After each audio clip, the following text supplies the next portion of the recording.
नेपाल में चीनी का संकट, क्या भारत ने बढ़ा दी नेपाल का टेंशन। कल्पना कीजिए त्योहार आने वाले हो, बाजार सज रहे हो, मिठाई की दुकानों पर भीड़ लगनी शुरू हो चुकी हो, लेकिन अचानक खबर आए कि चीनी की भारी कमी होने वाली है और फिर पूरे देश में डर फैल जाए। कुछ ऐसा ही इस वक्त नेपाल में हो रहा है। भारत सरकार के एक बड़े फैसले ने काठमांडू से लेकर तराई तक हलचल मचा दी है। भारत ने चीनी के निर्यात पर बैन कर दिए हैं, 30 सितंबर तक बढ़ा दिया है। और अब नेपाल में सवाल उठ रहे हैं, क्या इस बार दशहरा, दिवाली और छठ फीके पड़ जाएंगे। क्या नेपाल जरूरत से ज़्यादा भारत पर निर्भर हो चुका है।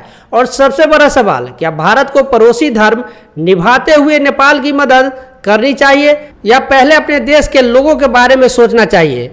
आज की वीडियो में हम जानेंगे नेपाल में कितना बड़ा संकट पैदा हो सकता है, भारत ने ये फैसला क्यों लिया और वो राजनीति जो इस पूरे मामले के पीछे छिपी हुई है। वीडियो को आखिरी तक जरूर देखिएगा, क्योंकि अंत में हम बताएंगे नेपाल के पास बचा ही क्या है। सबसे पहले समझते हैं कि भारत ने ऐसा किया क्यों। भारत दुनिया के सबसे बड़े चीनी उत्पादकों में गिना जाता है, लेकिन इस बार हालात सामान्य नहीं है। देश में कई चुनौतियां एक साथ खड़ी हो गई है। कई राज्यों में गन्ने की फसल प्रभावित हुई है, मौसम का लगातार अनिश्चितता बना हुआ है, एथेनॉल उत्पादन में भारी मात्रा में गन्ना इस्तेमाल हो रहा है और सरकार नहीं चाहती कि देश में चीनी महंगी हो जाए। सरकार का साफ संदेश है, पहले देश फिर निर्यात, क्योंकि अगर घरेलू बाजार में चीनी की कीमतें बढ़ती है तो सीधा असर करोड़ों लोगों पर पड़ेगा।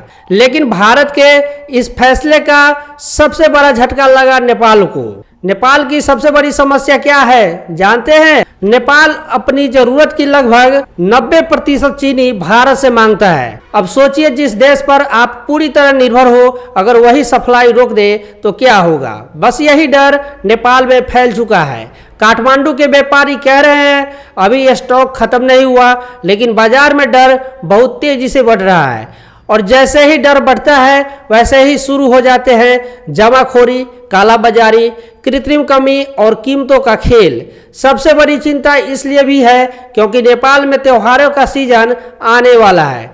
दशहरा, दिवाली और छठ, इन त्योहारों में चीनी की खपत कई गुना बढ़ जाती है। अगर सप्लाई कमजोर हुई तो कीमतें अचानक आसमान छू सकती है। नेपाल के एक्सपर्ट अब खुलकर चेतावनी दे रहे हैं। कुछ विशेषज्ञों ने तो यहाँ तक कह दिया कि अगर हालात बिगड़े तो जमाखोरी रोकने के लिए विशेष टास्क फोर्स तक बनानी पड़ सकती है। सोचिए, एक खाद्य संकट प्रशासनिक संकट में बदल सकता है। नेपाल सरकार भी अब खुलकर चिंता जाहिर कर रही है। अधिकारियों ने माना है कि भारत के फैसले से नेपाल की मुश्किलें बढ़ गई है। यानी नेपाल को अब एहसास हो रहा है कि किसी एक देश पर जरूरत से ज़्यादा निर्भर होना कितना खतरनाक हो सकता है। लेकिन कहानी यही खत्म नहीं होती। इस संकट का एक और खतरनाक पहलू है अल नीनो। मौसम वैज्ञानिक चेतावनी दे रहे हैं कि दक्षिण एशिया में सूखे जैसी स्थिति बन सकती है। अगर ऐसा हुआ तो गन्ने का फसल पर बड़ा असर पड़ेगा। मतलब आने वाले समय में चीनी उत्पादन और कम हो सकता है। यानी नेपाल के लिए डबल झटका, अभी सप्लाई संकट, भविष्य में उत्पादन संकट। और यही वजह है कि काठमांडू में बेचैनी लगातार बढ़ रही है। अब सवाल उठता है, नेपाल के पास विकल्प क्या है। जानकारों का मानना है कि नेपाल अब भारत से विशेष राहत मांग सकता है। संभव है कि नेपाल सरकार G2G यानी गवर्नमेंट टू गवर्नमेंट समझौते के जरिए विशेष कोटा मांगेंगे। ठीक वैसे ही जैसे पहले भारत ने चावल के मामले में नेपाल को राहत दी थी। नेपाल चाहेगा कि भारत कम से कम त्योहारों तक सप्लाई जारी रखे। लेकिन सबसे बड़ा सवाल यही है, क्या भारत ऐसा करेगा। भारत के सामने अब बहुत बड़ी दुविधा है। एक तरफ घरेलू बाजार और अपने नागरिकों की जरूरत, दूसरी तरफ पड़ोसी देश नेपाल। लेकिन मामला सिर्फ मानवीय नहीं, राजनीतिक भी है। पिछले कुछ वर्षों में भारत और नेपाल के रिश्तों में कई बार तनाव देखने को मिला। सीमा विवाद, नया नक्शा विवाद, भारतीय सामानों पर सख्ती, बॉर्डर नियम। ऐसे में भारत के भीतर भी सवाल उठ रहे हैं, क्या नेपाल को विशेष राहत मिलनी चाहिए या फिर भारत को पहले अपने देश के हित देखनी चाहिए। और ये पहली बार नहीं हो रहा। 2023 में भी जब भारत ने चीनी निर्यात पर रोक लगाई थी तब नेपाल में चीनी की कीमतें 30 से 40% तक बढ़ गई थी। नेपाल को तत्काल हजारों टन चीनी आयात करनी पड़ी थी, लेकिन इस बार खतरा ज़्यादा बड़ा माना जा रहा है क्योंकि त्योहार सामने है, बाजार पहले से स्थिर है और अल नीनो का डर अलग है। यानी इस बार नेपाल पहले से ज्यादा दबाव में दिखाई दे रहा है। यह संकट नेपाल के लिए सिर्फ आर्थिक संकट नहीं बल्कि एक बड़ा सबक भी है।